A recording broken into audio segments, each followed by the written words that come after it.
Immunity का जो हम लोगों ने इंट्रोडक्शन पढ़ा था कल कि what are the level of defence, और फिर हमने सारे वो एनाटॉमिकल बैरियर्स, फिजियोलॉजिकल बैरियर्स, फिर हमने देखा था कि जो फेगोसाइटोसिस है वो देखा था, जो माइक्रोफेज कैसे एक्ट करते हैं वो देख लिया था हमने। और उसके बाद हम लोग थोड़ा सा ओवरव्यू ले लिया था कि कैसे प्राइमरी रेस्पॉन्स, आज तो फिर प्राइमरी रेस्पॉन्स पढ़ाएंगे कि जो इनिशिएट कैसे होती है इम्यूनिटी, और शुरू में कैसे एक्ट करती है, मैक्रोफेजेस क्या रोल करती है, इन्फ्लेमेशन का क्या रोल होता है, इस पर हमने बात कर ली थी। फीवर किस तरह से प्रोटेक्टिव होता है हमारे नेचर में, और इम्यूनिटी किन किन लेवल पे कैसे होता है, राइनो वायरस का क्या रोल है, क्यों हमको फ्लू और कॉमन कोल्ड के अगेंस्ट हम इम्यूनिटी डेवलप नहीं कर पा रहे हैं, तो इस पर भी हमारी बात हो गई थी। और नेक्स्ट आज जो हम लोग बात करेंगे वो टाइप्स ऑफ इम्यूनिटी, सुना होगा आपने, पैसिव होता है और एक्टिव होता है इम्यूनिटी, और इम्यूनाइजेशन एजेंट जो है ना वो किस तरह से आपको, उसका मेन रोल क्या होता है बॉडी में, किस तरह से मेंटेन करता है, उसके बारे में आज हम बात करेंगे। पिछली क्लास को लेके अगर कोई क्वेरी हो आप लोग को तो क्लास में भी रखिएगा, क्योंकि आज की क्लास बहुत ज़्यादा लंबी नहीं होने जा रही है, उसके बाद भी हम लोग डिस्कस कर लेंगे। अबू बकर आवाज़ आ रही है ना, आपका हैंड रेज करेंगे, क्लियर है अबू बकर? हाँ ठीक है, तो कोई क्वेरी है? आवाज आपकी वीडियो लैग कर रही है थोड़ी सी। तो वीडियो को मैटर नहीं करता, लेकिन आवाज क्लियर है ना? साउंड सर आवाज और वीडियो दोनों लैग कर रही है सर। अब क्लियर है? नहीं वो भी लैग कर रहा है, आवाज और वीडियो दोनों लैग कर रही है। अभी कोई प्रॉब्लम है? अभी आ रही है आवाज क्लियर? आवाज में बहुत प्रॉब्लम है सर। और भी किसी लोग को कट के प्रॉब्लम आ हो रही रही है सर, साफ नहीं आ पा रही है। एक बार मैं अनम्यूट कर लेता हूँ आप लोग से, सब लोग अनम्यूट है, बताइए आवाज का क्या कंडीशन, आवाज सही आ रही है? आवाज सही नहीं आ रही, ठीक आ रही जी सर, आ रही है, ठीक है, आवाज सही आ रही है? ओके चलिए आ रही है सर, आ रही है, ठीक। बीच में अगर दिक्कत होगी तो आप अब बता दीजिएगा। 1 मिनट में म्यूट कर रहा हूँ, पूरा प्रोसेस लग जाता है उसमें।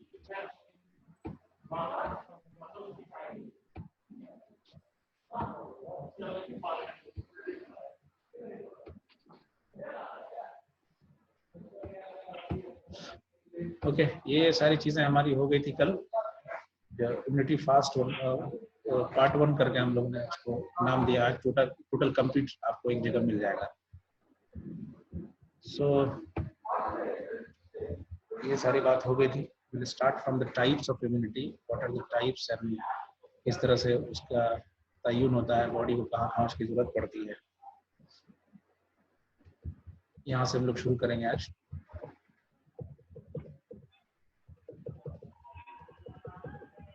Just a minute.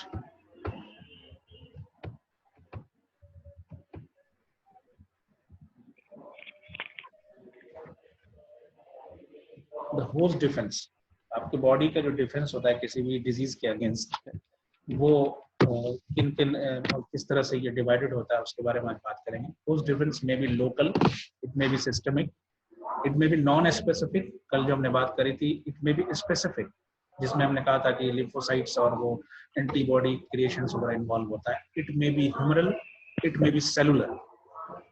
ये होस्ट डिफेंस किसी भी लेवल पे आपको, एक मिनट, एक और वो आ रहा है मेरे पास, मैं भेज देता हूँ।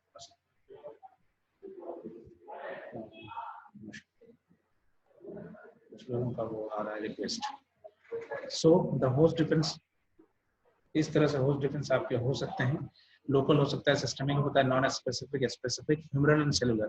तो लोकल और सिस्टमिक आपने कल देख लिया था, उसके बारे में बात होगी। नॉन स्पेसिफिक स्पेसिफिक की भी बात हो गई थी। बेसिकली आज ह्यूमरल और सेलुलर पे हम लोग बात करेंगे, ठीक है। जो पैसिव इम्यूनिटी होती है वो जनरली आपको माँ की तरफ से ही, जो इम्यूनिटी बच्चा पैदा लेता है ना, तो मदर से ही उसको इम्यूनिटी मिल जाती है, ठीक है। और ये लगभग इन जनरल 6 मंथ तक ये इम्यूनिटी प्रोटेक्ट करती है बच्चों को, जो that is also called the biological shield. इसमें खासकर बहुत ज्यादा आपको आईजीएम और आईजीजी होता है, जो कॉर्ड ब्लड एंड प्लाज्मा के थ्रू जो है वो कंटेन होता है। और समटाइम जब बच्चा पैदा ले लेता है तो उसको 6 महीने तक इम्यूनिटी माँ के दूध से भी और फीटल हीमोग्लोबिन उसके थ्रू भी कंसिडर होता है कि वो ट्रांसफर हो जाती है इम्यूनिटी। तो आप देखिए जनरली बच्चा अब तो खैर पैदा लेते ही उसको वैक्सीन वगैरह दिए जाने लगे हैं, लेकिन जनरली जब वैक्सीन नहीं था तो मान के चलते वो वजह कुछ और भी बहुत सारे फैक्टर्स अब आ गए हैं कि अब जो है वो आपको ये डिपेंड करता है इस पे कि बहुत सारे फैक्टर्स होते हैं जो इम्यूनिटी को लो कर रहे होते हैं, कि माँ की खुद की कंडीशन, क्योंकि वर्किंग मदर्स बहुत ज़्यादा हो गई, खाने पीने और जो मैंने कहा माहौल और दूसरी चीज़ें भी इम्यूनिटी में आपको फैक्टर बन रही है, तो वो भी मैटर कर रहा है। इसलिए बच्चा को पैदा लेते ही आप आवाज़ बहुत कट रही है, इनामुल हक कर रहे हैं, ठीक है इनामुल हक, कोशिश कीजिए, हम कंटिन्यू रखते हैं कि शायद आवाज में बहुत प्रॉब्लम है सर। अबू बकर प्रॉब्लम आ रही है, क्या वजह है? आज तो मेरा नेट तो जी बहुत सर, अच्छा आवाज में बहुत प्रॉब्लम है। 4G है, कंटिन्यू चल रहा है। नेट मेरा भी नेट सही है सर, हम तो वाईफाई पे चलते हैं। और आपकी आवाज़ बहुत अच्छी आ रही है मेरे पास। जी, आपका वीडियो और ऑडियो दोनों लैग कर रहा है। तो वीडियो में रोक दूंगा, वीडियो रोक देता हूँ, शायद तब अच्छा हो जाए, ऑडियो से चले। क्या कह रहे हैं?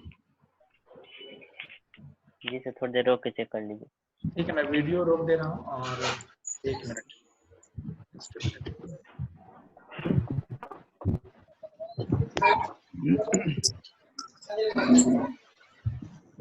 वीडियो मैंने रोक दिया, अब आवाज आ रही है आपको अबू बकर? जी सर। नहीं सर, कट रही है। आवाज कट रही है? आवाज कभी साफ आ रही है, फिर कट जा रही है। पता नहीं क्यों। देखिए 4G है और काफी एनफ जो है मेरे पास वो डाटा भी है। सुबह से 3-4 क्लास इस पे हो भी हो चुकी है, फिर भी काफी है। खैर चलाते हैं, हैंड रेज कर दीजिएगा अबू बकर, ठीक है, इसलिए कि दूसरे लोगों का फिर स्लॉट होगा, 10 स्लाइड मैक्सिमम होगी, उसको कंप्लीट कर लेते हैं। आप लोग कोई बीच में स्क्रीनशॉट लेते रहिएगा, जितने भी लोग पार्टिसिपेंट्स होते हैं तो वो उस हिसाब से आ जाएगा।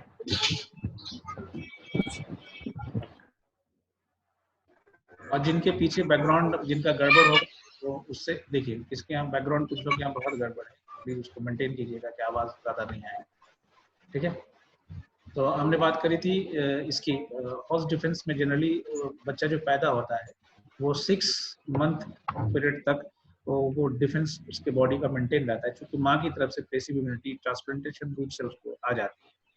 ये देखा गया कि इसमें खास के इम्यूनोग्लोबुलिन G और M मेनली होता है, जो कॉर्ड प्लाज्मा और कॉर्ड ब्लड में होता है। ब्रेस्ट मिल्क के थ्रू भी आता है, इसलिए देखिएगा कि कोलेस्ट्रम जो ब्लड होता है, कहा जाता है कि शुरू का जो फर्स्ट का जो मिल्क होता है वो बच्चों को जरूर पिलाएं। इसके बारे में हम डिटेल में आज बात करेंगे। स्पेसिफिक डिफेंस होता क्या है? A person is said to be immune when he possesses a specific protective antibodies या cellular immunity as a result of previous infection and immunization। एक आदमी या तो पहले उसको डिजीज हुई हो या फिर उसका इम्यूनाइजेशन हुआ हो, उसकी वजह से खास बीमारी के अगेंस्ट उसके अंदर एंटीबॉडीज तैयार, that is called specific defence. या दूसरे तौर पे इसको इस तरह से कह सकते हैं, is so conditioned by such previous experience as to respond adequately to prevent infection and a clinical illness following exposure to specific infection. मतलब उसकी बॉडी इस तरह से तैयार है आने वाले इन्फेक्शन को लेके, या तो उसको इन्फेक्शन हो या किसी तरह का इन्फेक्शियस एजेंट्स उसको इन्वेड करना चाह रहे हो, तो उसके खिलाफ बॉडी पहले से तैयार। और ये हमेशा जो है ना, ये स्पेसिफिक होता है। स्पेसिफिक मतलब कि एक एंटीबॉडी एक एंटीजन के अगेंस्ट तैयार होता है हमेशा। इसकी वजह से दिक्कत भी होती है आगे कि अगर थोड़ा सा भी उससे अलग कोई नया एंटीजन आ गया म्यूटेशन करके, तो क्या होगा कि इम्यूनिटी डेवलप नहीं हो पाती। इस कंडीशन में वैक्सीन डेवलप करना बहुत टफ हो जाता है कि आपने वैक्सीन तो किसी खास एंटीजन के अगेंस्ट तैयार किया, बॉडी को आपने उसके खिलाफ इम्यून कर दिया या प्रिपेयर कर दिया, या फिर आप उसको मेमोरी तैयार कर दिया आपने, फिर थोड़ा सा भी डिफरेंट अगर कोई एंटीजन अगर आ जाता है तो फिर उसके खिलाफ उसको प्रोटेक्शन दे नहीं पाता। वो साउंड इज क्लियर? जी सर, ओके। तो ये बात हमने करी। इस इम्यूनिटी में जो डिफेंस होता है हमारा, ये एक्टिव इम्यूनिटी कहलाती है, एक पैसिव इम्यूनिटी कहलाती है। जो एक्टिव इम्यूनिटी है that is again of 3 types, humoral, cellular and the combination of both humoral and cellular. ये जो दोनों ह्यूमरल एंड सेलुलर है, इसके कॉम्बिनेशन के साथ जो काम करता है that is called the combined. Passive immunity में एक्टिव इम्यूनिटी हमेशा इसमें क्या होता है कि बॉडी के अंदर आपके एंटीजेंस डाला जाता है उसकी इन्फेक्टिविटी कम करके, और फिर आपके बॉडी के सेल्स उसके अगेंस्ट जाके एंटीबॉडी तैयार कर लेता है, एक मेमोरी सेल तैयार कर लेता है। आगे कभी भी आपको उस तरह का इन्फेक्शन अगर फ्यूचर में आएगा तो उसके खिलाफ ये तैयार होता है। And what is passive immunity? इस कंडीशन में आपके बॉडी में बना बना एंटीबॉडीज डालते हैं, ऑलरेडी प्रिपेयर रेडीमेड एंटीबॉडीज जो होती है वो बॉडी में डालते हैं। वो डिफरेंट फॉर्म से होता है, ह्यूमन के इंसान में किसी में डिजीज हुई या डिजीज पैदा करके वहां से करके आपको डाल दिया गया, या किसी उसमें क्या कहते हैं कि आपको एनिमल से करके दे दिया गया, ठीक है, या फिर कुछ एंटी टॉक्सिन से एंटी सीरा होता है, मतलब जो पूरा का पूरा एनिमल्स एंटीबॉडी तैयार नहीं करके उसके बॉडी का कुछ पार्ट फ्रैक्शंस या एंटी सीरा वगैरह तैयार करके वो डिफरेंट स्टेजेस में आता है। जब इम्यूनिटी जो वैक्सीनेशन पढ़ेंगे, वैक्सीन हम उसमें फर्दर और वो क्लासिफाई होता चला जाएगा, ठीक है। तो ये एक ओवरव्यू था कि what are the specific difference active and passive, इसके बारे में पूरा डिटेल आगे हम बात करेंगे। Okay, what is active immunity? The antibodies या cells having a specific action to act on microorganisms concerned with particular infectious disease या on toxins। जो आपके बॉडी के अंदर एंटीबॉडीज होती है या डिफेंस सेल होती है, वो किसी खास ऑर्गेनिज्म के अगेंस्ट जो है ना, या डिजीज के या टॉक्सिन्स के अगेंस्ट जो है जो एक्शन लेती है ना, दैट इज कॉल्ड इम्यूनिटी। और ये डिपेंड करता है कि पीछे हमने देखा ह्यूमरल एंड सेलुलर पे। ह्यूमरल सेलुलर क्या है वो रिस्पॉन्स आगे आपको पता चला जाएगा। जो इम्यूनिटी का है, immunity specific for particular disease in 3 ways, 3 तरह से किसी डिजीज के अगेंस्ट एक्टिव, ये जो एक्टिव इम्यूनिटी आपकी डेवलप होती है वो इस तरह से होती है। क्लिनिकल इन्फेक्शन हुआ हो, जैसे आपको एक बार चिकन पॉक्स हो गया, या आपको मीजल्स हो गया, या आपको रूबेला हो गया, कुछ डिजीज हो जाने के बाद उसके अगेंस्ट एक बार तो उस डिजीज का या तो डिजीज आपको हो गया आप खत्म हो जाएंगे, या दूसरे कंडीशन ये हुआ कि डिजीज पे आप ओवरकम कर लेंगे।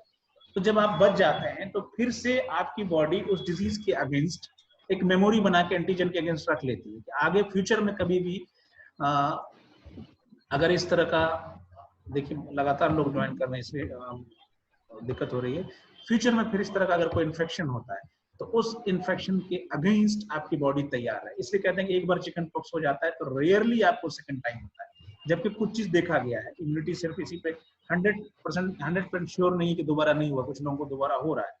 इसी तरह से अगर एक तो आपको डिजीज हुई हो तब आपको इम्यूनिटी डेवलप हो जाएगी, या फिर अगर डिजीज आप क्लियर कट नहीं हो लेकिन सब क्लिनिकल केसेस रहा हो। कभी कभी आपको डिजीज, आपको जब हम इन्फेक्शन पढ़ा रहे थे उसमें बताया था कि what is inapparent case, what is subclinical, ये टर्मिनोलॉजी इसलिए वहां बताई थी। सब क्लिनिकल केसेस होता है कि डिजीज के एजेंट्स आपके बॉडी में गए, उसने एंटीजन एंटीबॉडी रिस्पॉन्स भी आपके बॉडी में इनिशिएट किया, लेकिन आपके जो मैनिफेस्टेशन है वो, यानी कि जो साइंस एंड सिम्टम्स है वो डिजीज का डेवलप नहीं हुआ। इस कंडीशन में आपको पता भी नहीं चला, इन्फेक्शन होके चला गया आपके अंदर से, तो आपको पता नहीं चला। लेकिन ये इन्फेक्शन से फायदा भी होता है, घाटा भी होता है। फायदा इस सेंस में होता है कि इसके रिस्पॉन्स में बॉडी के अंदर एक मेमोरी सेल एंटीबॉडीज बन के तैयार हो जाता है, और घाटा इस सेंस में होता है कभी कभी जनरली इस केस में आपको transmission of disease 1% to another person हो जाता है। तीसरा कंडीशन क्या होता है? इम्यूनाइजेशंस। या तो आपको डिजीज हुआ हो, क्लियर कट डिजीज, या फिर इन्फेक्शन हुआ हो और साइन सिम्टम्स ना हुआ हो, 2 कंडीशन है। पोलियो और डिप्थीरिया केस में थर्ड कंडीशन होता है इम्यूनाइजेशन का, तो ऑलरेडी आपके बॉडी के अंदर इम्यूनाइजिंग एजेंट डाल करके, चाहे वो लाइव हो, एटेन्यूएट करके डालते हैं, जैसे आपने पोलियो के केस में देखा होगा, या फिर आप केस होता है वो इसका क्या कहते हैं वो किल्ड केस होता है वो डाला हुआ हो, या फिर आपके बॉडी के अंदर जो है वो टॉक्साइड डाले हो। टॉक्साइड में डिप्थीरिया है, टेटनस देखा होगा, या फिर अपने एंथ्रेक्स, इन्फ्लुएंजा, इस में टॉक्साइड यूज होता है। लाइव एटेन्यूएटेड में आप लोग को याद होगा, इसमें tuberculosis, polio, measles, mumps, varicella, cholera, rotavirus, ये सब सारी चीजें इस तरह से आपने देखा होगा। फील्ड जो आपको वैक्सीन होती है उसमें इन्फ्लुएंजा भी फील्ड में आता है, टाइफस है, पोलियो का भी जो आईवीपी आता है वो फील्ड में आता है, आपको जेईज के अगेंस्ट होता है, प्लेग, कॉलरा, टाइफाइड, ये सब इन्फेक्शन में जितने भी इम्यूनाइजेशन यूज होते हैं वो किल्ड होते हैं। टॉक्साइड आपको जनरली देखा होगा डिप्थीरिया में, टेटनस में, उसके बाद एंथ्रेक्स में, इन केसेस में इस्तेमाल होता है। किसी भी तरह से इम्यून का जो भी फॉर्म है बॉडी के अंदर डाल के आपके बॉडी को पहले से तैयार कर दिया, एंटीजन एंटीबॉडी रिस्पॉन्स स्टार्ट कर दिया, तो उससे क्या हुआ कि आपकी जो टी सेल्स हैं जो हेडक्वार्टर्स है वो आपके बॉडी के अगेंस्ट तैयार कर लेगा एंटीबॉडी, ठीक है। तो वो 3 फॉर्म से एक्टिव इम्यूनिटी आपको हो सकता है, या तो क्लिनिकल इन्फेक्शन हो जो क्लियर कट डिजीज हुई, डिजीज के चले जाने के बाद बॉडी तैयार हो जाती है, आपकी बॉडी के अंदर पहले से जो नेक्स्ट इन्फेक्शन हो उसके लिए तैयार रहता है एंटीबॉडी। दूसरा, या केसेस हुआ हो सब क्लिनिकल इनअपेरेंट हुआ, तीसरा इम्यूनाइजेशन। इस 3 वे में आपको एक्टिव इम्यूनिटी डेवलप हो सकती है। इम्यून रिस्पॉन्स होता है बॉडी के अंदर, वो दो लेवल होता है, प्राइमरी इम्यून रिस्पॉन्स और सेकेंडरी इम्यून रिस्पॉन्स। जैसे ही आपके बॉडी के अंदर कोई भी एंटीजन या माइक्रो ऑर्गेनिज्म जो नॉन शेल्फ यानी बॉडी के अगेंस्ट आपके बॉडी में जैसे ही आता है, 3 से 10 दिन के अंदर आपके बॉडी के अंदर उसका एंटीबॉडीज कंप्लीटली अपेयर हो जाता है। तो ये जो पीरियड होता है बॉडी के अंदर आपको एंटीजन जाने का और एंटीबॉडीज अपेयर होने का, that is called latent period. ये एक इन जनरल वे में मैं बता रहा हूँ, कुछ डिजीज में ये लंबा भी होता है, 6 महीना तक भी घिस जाता है इसको। तो इसमें सबसे पहले आपको सबसे ज्यादा और एक्सक्लूसिवली आपको सबसे पहले ये आता है IgM, इम्यूनोग्लोबिन M सबसे पहले अपेयर होता है। समटाइम्स क्वेश्चन पूछा था कि सबसे पहले आने में कौन सा इम्यूनोग्लोबिन आता है डिफेंस में, तो वो M आता है। ये आपको अगले 2 से 3 दिन में एपेक्स पे पहुंचता है, फिर उसी रफ्तार से पिक्स पे इसका जो वैल्यू है पहुंचने के बाद अमाउंट फिर उसी हिसाब से धीरे धीरे ये डिक्रीज भी कर जाता है। नेक्स्ट आता है IgG, ये फ्यू डेज में ये भी पीक पे पहुंचता है। ये नहीं, IgM के 2-3 कुछ दिन के बाद ये फिर ये आ जाता है और ये अगले 7 से 10 दिन में ये पीक पहुंच जाता है और फिर उसी तरह से ग्रेजुअली ये अगले वीक्स और मंथ में, हफ्ता से महीना लेता है और फिर ये रिड्यूस करके नीचे चला जाता है। ये जो प्राइमरी रिस्पॉन्स है किस चीज पे डिपेंड करता है, इसलिए आपको मैंने कहा कि किसी डिजीज में जैसे आप हेपेटाइटिस ले सकते हैं या फिर आप एड्स लीजिए, इसमें एंटीबॉडीज तैयार होने में बहुत टाइम लग जाता है बॉडी के अंदर, तो जबकि इफेक्टिव भी नहीं होता। ये डिपेंड करता है dose of the antigens, nature of the antigens, route of administration, किस रूट से आप या तो डिजीज हो रही है या फिर आप वैक्सीन डाल रहे हैं, और एडजुवेंट्स क्या डाल रहे हैं। बहुत सारे वैक्सीन में एडजुवेंट्स होता है जिसमें एल्युमिनियम के एडजुवेंट्स होते हैं। आप लोग जब वैक्सीन पढ़िएगा तो उसमें देखिएगा कि वैक्सीन की उसमें भी बात करेंगे कि नीचे में लिखा रहता है उसमें कि उसमें एडजुवेंट्स क्या डला हुआ है। एल्युमिनियम हाइड्रोफॉस्फेट सल्फेट्स वगैरह डलता है इसमें ASO4 डलता है, MF519, तो बहुत सारे एडजुवेंट्स डलता है। एडजुवेंट्स का काम होता है कि उसको थोड़ा पोटेंशिएट करे, उसके जो एब्जॉर्प्शन है उसको बढ़ाए, और भी बहुत सारी चीजें होती है एडजुवेंट डालने का, जैसे आप एंटीबायोटिक्स के साथ डालते हैं। And again the presence of maternal antibody, वो है कि नहीं है, nutritional status of the host and genetic and coexisting disease. आपने अभी देखा होगा कि जो कोविड-19 की बात करते हैं तो सबसे ज्यादा डेथ रेट जो उनमें ज्यादा है जो कोमॉर्बिड है, ऑलरेडी जिनके पास कार्डियक, रेस्पिरेटरी सिस्टम या कैंसर या इम्यूनिटी, लो इम्यूनिटी की डिजीज पाई जा रही है। तो इस पे डिपेंड करता है प्राइमरी रिस्पॉन्स आपका कि कितना एंटीजन का डोज है। जैसे स्मॉल डोज अगर एंटीजन आपके बॉडी में आता है तो आपको उसके अगेंस्ट सिर्फ और सिर्फ IgM ही प्रोड्यूस होगा। कई गुना ज्यादा, लगभग 50 गुना ज्यादा एंटीजन का डोज चाहिए आपको IgG को आने के लिए। तो ये डिपेंड करता है कि आपके बॉडी में जितना एंटीजन आएगा। पहले हमने एपिडेमियोलॉजिकल ट्राइड पढ़ा था, उसमें हमने पढ़ा था कि होस्ट, उसके बाद एंटीजेंस, उसके बाद एनवायरनमेंट, तीनों चीज पढ़ा था कि इस तीनों का होना जरूरी है डिजीज को डेवलप होने के लिए, इसलिए अमाउंट मैटर करता है। अब एंटीजन कैसा होता है, कुछ बहुत ही एक्यूट होते हैं, कुछ जो देर से डेवलप होते हैं। जैसे आप देख सकते हैं कि हेपेटाइटिस में या एड्स में बहुत देर से डेवलप होता है। आप अभी देख लीजिए इसमें इन्फ्लुएंजा लाइक वायरस जैसे सार्स है या फिर आपको कोविड-19 है या फिर और भी इस तरह के बहुत जल्दी इसमें रिस्पॉन्स आ जाता है। अब किस रूट से आपको जा रहा है, अगर रेस्पिरेटरी रूट में डायरेक्ट इंटर हो जा रहा है या माउथ रूट से आ रहा है या फिर आपके पैरेंटल रूट से आ रहा है, तो ये डिपेंड करता है उसके फास्टनेस पर। एडजुवेंट की बात हमने कर दी। ऑलरेडी आपके बॉडी जो है उसमें इम्यूनिटी कैसी है, जो पेरेंट की तरफ से मैटरनल एंटीबॉडीज आपको आई है वो काम कर रही है नहीं कर रही, इस पे भी डिपेंड करता है कि नया आपको प्राइमरी रिस्पॉन्स कैसे डेवलप करता है। आपका खान पान, आई मीन कि ऑलरेडी आपकी जो इसके साथ मैं जोड़ना चाहूंगा जो आपका लिविंग स्टैंडर्ड है, जो 6 एसेंशियल ऑफ लाइफ आप फॉलो करते हैं, वो भी किस तरह से है और न्यूट्रिशनल स्टेटस किस तरह का है, उस पर डिपेंड करता है कि आपका रिस्पॉन्स कैसा आ रहा है। अगेन द जेनेटिक अगर मैनिफेस्टेशन आपका रिस्पॉन्स अच्छा है तो उस हिसाब से आपको जल्दी डेवलप करेगा। साथ में कोई डिजीज नहीं है या कोई डिजीज है जो ऑलरेडी आपको इम्यूनिटी कॉम्प्रोमाइज कर रही है तो उस हिसाब से आपका रिस्पॉन्स डेवलप करेगा। मेन आउटकम क्या होता है इसका प्राइमरी रिस्पॉन्स का? इसका रिस्पॉन्स प्राइमरी का ये होता है कि आपके अंदर जो रेडिकुलो एंडोथेलियल सेल्स है उसको ये एजुकेट कर देता है, पूरा सिस्टमिक फंक्शन में ला देता है कि आगे आपको इस तरह की कोई इन्फेक्शन आए, मेमोरी डेवलप कर देता है तो आप उसके अगेंस्ट लड़िएगा। पैसिव इम्यूनिटी में ये नहीं होता है। पैसिव इम्यूनिटी में क्या करता है, फास्ट एक्शन तो होता है उसका, एक्टिव इम्यूनिटी से जल्दी वो काम करना शुरू कर देता है, इसलिए कि वहां पे प्रिपेयर्ड एंटीबॉडीज आप बॉडी में डालते हैं, लेकिन वो बॉडी को आपको रेटिकुलो एंडोथेलियल सेल्स को वो एजुकेट नहीं करता है। इसका बाद जल्दी जैसे डिजीज पे काम किया और फिर खत्म हो गया बॉडी से। लेकिन यहाँ क्या होता है एक्टिव इम्यूनिटी में कि आप एजुकेट कर देता है आपको, एक बार डेवलप हो गया तो फिर नेक्स्ट टाइम के लिए प्रिपेयर कर देता है। क्यों? तो ये आपको मेमोरी सेल, जिसको प्राइम सेल करते हैं, BOT सेल्स आती है, यही आपको इम्यूनोलॉजिकल मेमोरी सेल्स कहलाती है, इसको आपको इसका प्रोडक्शन कर देती है। ये प्रोसेस कल भी बात किया था, अब भी हम बात करेंगे कि जितना फेगोसाइट्स होते हैं, शुरू में जो आपने पढ़ा था कि न्यूट्रोफिल आता है, फिर न्यूट्रोफिल के बाद आपको दूसरा न्यूट्रोफिल माइक्रोफेजेस कहलाता है, फिर उसके बाद मोनोसाइट मैक्रोफेजेस कहलाता है। तो न्यूट्रोफिल ने इनगल्फ किया और बाकी उसको एंटीजेंस को उठा के आपको उसने जनरल लिम्फेटिक सिस्टम में डाल दिया। मैक्रोफेज क्या करता है, उसको इनगल्फ करने के बाद फिर उसको एक क्लास 2 मॉलिक्यूल से प्रोसेस करके भेज देता है कहाँ पे, आपको टी हेल्पर सेल में। अब हेल्पर सेल जो है वो एक लंबा कम्युनिकेशन होता है, वो फिर से इंटरल्यूकिन 1 से लेकर इंटरल्यूकिन 4 तक पूरा आपको चैनल्स बनता है। ये चैनल क्या करता है, आपको दोबारा कम्युनिकेशन करता है मैक्रोफेजेस से। इस पूरे प्रोसेस के बाद जब न्यूक्लियस इसको पूरे प्रोसेस को, जो न्यूक्लियस होता है उसका, टी लिम्फोसाइट जो होता है उसका, फिर उस प्रोसेस के बाद ये मल्टीप्लिकेशन फेज में जाता है। और ये मल्टीप्लिकेशन फेज में वहाँ जो रिसेप्टर्स होते हैं 2 तरह के, एक रिसेप्टर जो आपने भेजा एंटीजन उसको रिसीव करता है, दूसरे आपने क्लास 2 मॉलिक्यूल से जो इन्वेंट कर दिया है कि उसको रिसीव करता है, उसी में CD4 आया था। थोड़ा सा ओवरव्यू में कर देता हूँ इसको कि आप लोग को फिर याद हो जाए। वहां पे जाके फिर दूसरा जो इधर से आपने माइक्रोफेज ने जो बी सेल्स ने जो ये जो माइक्रोफेज ने आपको जो एंटीजन छोड़ा था लिम्फेटिक सिस्टम में, वो जाके बी सेल पे अटैक करता है और एक रिस्पॉन्स टी हेल्पर सेल से बी सेल को आता है।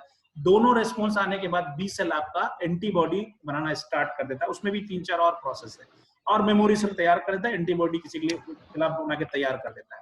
ठीक है, पूरा पर्पस क्या है कि इम्यूनोलॉजिकल मेमोरी तैयार करे। एक्टिव इम्यूनिटी का मतलब यही कि आपके बॉडी में एक बार आपने डाला, अब वो जाने के बाद या तो डिजीज की वजह से प्रिपेयर हो, या आपने वैक्सीन डाला, या सब क्लिनिकल कंडीशन हो, तो इस कंडीशन में डिजीज के खिलाफ जो एंटीजन है उसके खिलाफ एंटीबॉडी बनाता है, वो खत्म हो जाने के बाद फ्यूचर के लिए भी मेमोरी बना के रख देता है।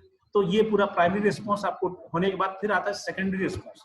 सेकेंडरी रिस्पॉन्स जनरली आपको एक बार वैक्सीनेशन के बाद जो बूस्टर डोज आप लोग लेते हैं, ठीक है, वो उसके बाद ही आपको ये कभी कभी वैक्सीनेशन में आपने देखा होगा कि तैयार होता है। तो ये नंबर ऑफ वेज में वेरी करेगा। इसका जो लेटेंट पीरियड है, जब आप सेकेंडरी बूस्टर डोज डालेंगे तो इसका जो लेटेंट पीरियड बहुत कम होता है, क्योंकि ऑलरेडी पहले आपने एक्टिव इम्यूनिटीज के तौर पर वहां पे एंटीजन डाल रखा है जो एंटीबॉडी का फॉर्मेशन स्टार्ट कर दिया है। ये जब बूस्टर डोज जाएगा तो उसको सपोर्ट करेगा। तो लेटेंट पीरियड जो है एंटीजन के बॉडी में जाने से एंटीबॉडीज बनाने का जो रिस्पॉन्स होगा वो कम हो जाएगा, जल्दी यहाँ डेवलप हो जाएगा। क्यों कि जो एंटीबॉडीज है ऑलरेडी पहले से बॉडी में गई हुई है, तो इसका प्रोडक्शन तेज हो जाएगा, ज्यादा बनाएगा ये। और दूसरे ये maintain the higher level for longer period, देर तक ज्यादा लेवल बना के रखेगा। ऑलरेडी आपने बूस्टर डोज डाल दिया है, मतलब आर्मी की डोज बढ़ाते चले जाइएगा तो जंग में क्या होगा, आपको सपोर्ट्स बढ़ता चला जाएगा, सामने वाले पे ज्यादा अटैक करेगा। यही बूस्टर डोज का काम होता है। These antibodies tend to have greater activity and capacity to bind the antigen. अब जो बूस्टर डोज के बाद जो एंटीबॉडी आपका तैयार होगा, ये एंटीजन के खिलाफ इसकी एक्टिविटी ज्यादा तेज हो जाएगी और बाइंडिंग कैपेसिटी ज्यादा हो जाएगी, क्योंकि चिपक के एक्शन करता है।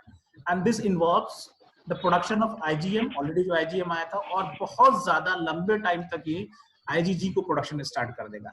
और दूसरे ये आपका जो कॉलिब्रेशन होता है बी और टी सेल्स के अंदर, आपने देखा होगा कि जो माइक्रोफेजेस जो एंटीजेंस को इनगल्फ करने के बाद थोड़ा सा उस पे फेगोसाइटिक एक्शन के बाद उसको रिलीज कर देता है लिम्फोसाइट्स में, बी सेल पे जाके वो अटैच हो जाता है।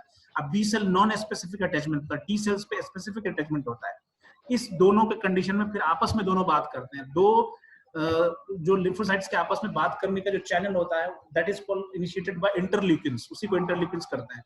तो बी और टी सेल्स के जो अंदर जो कनेक्शन जब तक नहीं होगा, जब तक T helper cells B cell को एक्टिवेट नहीं करेगा, तब तक जाके आपको मेमोरी सेल और एंटीबॉडीज नहीं बनेगी। जब आप बूस्टर डोज लेते हैं तो इनके कोलैबोरेशन को और ज्यादा बढ़ा देता है। So it's all about the immune response, whether it is primary और secondary, and the immunological memory are the basic of vaccination and revaccination. इसको जानना इसलिए जरूरी था कि आपको पता चले कि प्राइमरी जब आप वैक्सीनेशन करते हैं तो उसका काम क्या होता है। उसमें फर्स्ट जो आप क्या कहते हैं, आप एक्टिव वैक्सीनेशन करते हैं या एक्टिव इम्यूनाइजेशन में प्रोसेस क्या क्या इन्वॉल्व होते हैं, उसका प्राइमरी रिस्पांस क्या आता है, सेकेंडरी रिस्पांस क्या आता है। उस रिस्पांस के बाद now you have to know about what are the humoral immunity.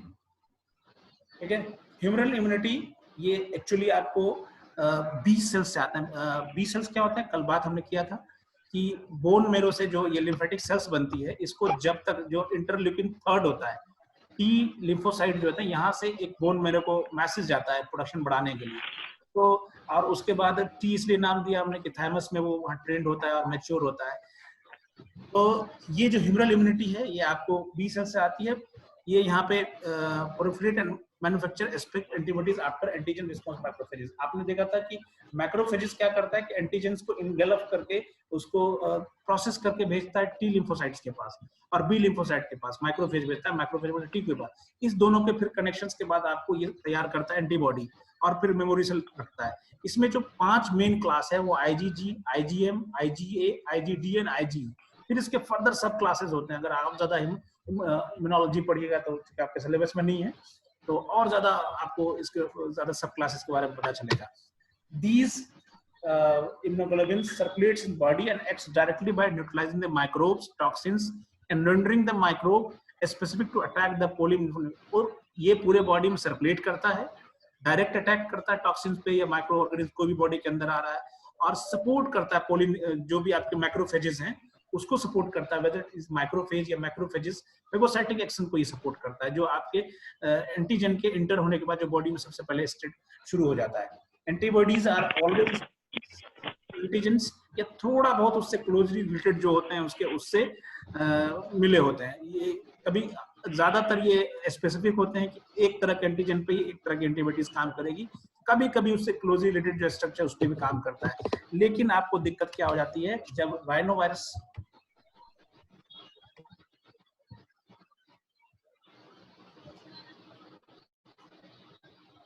है।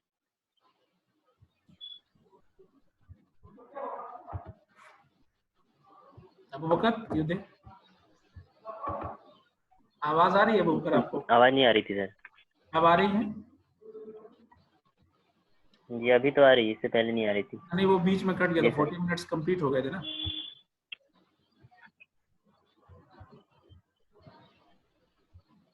Okay 1 minute. जी सर अभी ठीक है, आ रही है।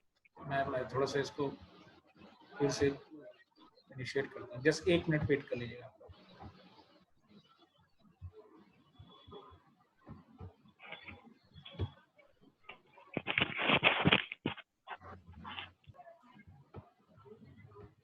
ओके स्क्रीन पे कोई नहीं लिखेगा।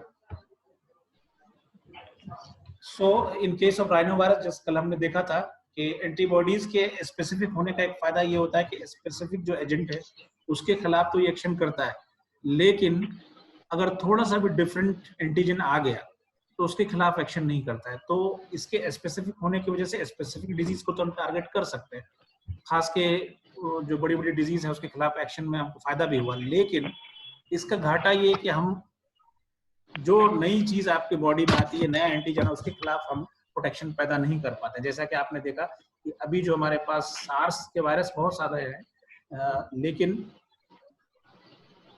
इसकी वजह से कि वो नया है, हम लोग कोविड-19 के खिलाफ इम्यूनिटी डेवलप नहीं कर पा रहे हैं या उसके खिलाफ प्रोटेक्शन नहीं हो पा रहा है। ये तो आपका ह्यूमरल इम्यूनिटी था, जिसमें खास के आईजीजी, आईजीएम, आईजीए, आईजीटी और आईजीई आता है। Now we will talk about the cellular immunity. Cellular immunity में पहले से आपको पता है कि टी एंड बी लिम्फोसाइट्स होते हैं, दोनों कहाँ बनता है, यू नो ऑलवेज बढ़िया से जानते हैं कि आप लोग कहाँ बनता है। आपको बोन मैरो में बनता है। टी इसलिए नाम पड़ा कि ये आपको होता है, मैच्योर्ड होता है। ह्यूमरल आप पीछे पढ़ रहे थे, ह्यूमरल इम्यूनिटी। अच्छा, क्यों जरूरत पड़ी सेलुलर इम्यूनिटी की? कि बॉडी में different type of 1000 of bacterias and viruses and अलग माइक्रो ऑर्गेनिज्म है जो आपके बॉडी पे अटैक करता है। सारा प्रोटेक्शन आपको नहीं मिल पाता ह्यूमरल इम्यूनिटी से। बहुत सारी डिजीज होती है, जैसे आपको माइक्रोबैक्टीरियम लेप्री, ये जो एजेंट है ये जिससे लेप्रोसिस होता है। इसी तरह से इसी की फैमिली से मिलता जुलता है माइक्रोबैक्टीरियम ट्यूबरक्लोसिस, जिससे टीबी होता है। ये टाइफाइड का बैक्टीरिया साल्मोनेला टाइफाई या कैंडिड एल्बिकन्स है, आपको देखा होगा, ये फंगल इन्फेक्शन में होता है। ये सारी चीजें ह्यूमरल इम्यूनिटी इसको ट्रैक नहीं कर पाती, ह्यूमरल इम्यूनिटी इसको पकड़ नहीं पाती है, या फिर फेगोसाइटिक एक्शन से इसको रोक नहीं पाते हैं। इसलिए आपको सेलुलर इम्यूनिटी की जरूरत पड़ती है कि ये सेलुलर इम्यूनिटी आपको इन सब चीजों को, या ब्रुसेलोसिस का केस होता है जिसमें आपको ये एस्केप कर जाता है, ह्यूमरल इम्यूनिटी उसको प्रोटेक्शन नहीं दे पाता है। तो वहाँ जो आपको ये टी लिम्फोसाइट्स और बी लिम्फोसाइट्स है, इसके द्वारा, इसके जरिए जो आपका इम्यून डिफेंस बनता है, जो एंटीबॉडीज तैयार होता है, वो उसको काम करता है। These macrophages stimulated by substance created by a specific stimulated T lymphocytes performs more efficient phagocytic action. Stimulation की बात हमने की थी कि T lymphocyte B lymphocyte को स्टिमुलेट करता है। T lymphocyte ऑलरेडी स्टिमुलेट होता है मैक्रोफेज से, B lymphocyte दोनों से स्टिमुलेट होता है, माइक्रोफेज से भी और T lymphocyte से भी। T lymphocyte को इसलिए T हेल्पर सेल भी कहते हैं। इस दोनों के कंडीशन में आपको जो उसको वो करता है, स्टिमुलेट करता है, तब जाके आपका एंटीबॉडीज बनता है। तो T cells do not secrete antibodies but recognise antigen. जैसे मैंने कहा कि जो एंटीबॉडीज तैयार होता है बी सेल का काम होता है, लेकिन टी सेल का काम है उस प्रोसेस को एक्टिवेट करना। दो तरीके से, मैक्रोफेज से आप कनेक्शन करता है, टॉकिंग होती है इसकी, और दूसरी बात होती है इसकी टी लिम्फोसाइट से। इस पूरे प्रोसेस के बाद ये आपको तैयार करवाता है एंटीबॉडीज। ये इतना इंपॉर्टेंट है आपको सेलुलर इम्यूनिटी कि एक बच्चा अगर बिना आपको ह्यूमरल इम्यूनिटी के पैदा हो जाता है तो वो आपको 6 साल तक रह सकता है, लेकिन अगर बिना वो सेलुलर इम्यूनिटी के या डिफेक्टिव सेलुलर इम्यूनिटी के बाद अगर होती है उसके अंदर, तो मैक्सिमम 6 मंथ वो रह सकता है। इसलिए आपने देखा कि सेलुलर इम्यूनिटी कितनी जरूरत है। 6 मंथ से ज्यादा वो सर्वाइव नहीं कर पाएगा। उसके अंदर अगर सेलुलर इम्यूनिटी डेवलप नहीं है, माँ की तरफ से नहीं आया है उसके अंदर, या एक्वायर्ड नहीं कर पाया वो, तो वो 6 मंथ से ज्यादा वो सर्वाइव ही नहीं कर पाएगा। लेकिन अगर आप ह्यूमरल इम्यूनिटी नहीं है तो 6 इयर्स तक वो सर्वाइव कर सकता है। इसलिए मोर इम्पोर्टेंट है ये सेलुलर इम्यूनिटी आपको ह्यूमरल इम्यूनिटी से। और तीसरी कंडीशन होती है दोनों का कंबाइंड फॉर्म। जाहिर सी बात है, कंबाइंड फॉर्म जो एक्शन, वो उसको कंबाइंड इम्यूनिटी कहते हैं। Next we will go for the passive immunity. Passive immunity, when antibodies produced in the one body, and that antibodies which produced in the human, whether in the animal, in the human, transport to another to induce protection against disease. एक इंसान में antibody तैयार हुआ और दूसरे इंसान में उसको डाला गया प्रिपेयर्ड एंटीबॉडी, या फिर किसी जानवर में तैयार किया, जैसे आप घोड़े में तैयार होता है बहुत सारा, या फिर गाय में तैयार हो सकता है आपको, ठीक है। तो ये एक कहीं और एंटीबॉडी तैयार किया फिर उसको डाला बॉडी में। When antibody produced in one body, human या animal, and transferred to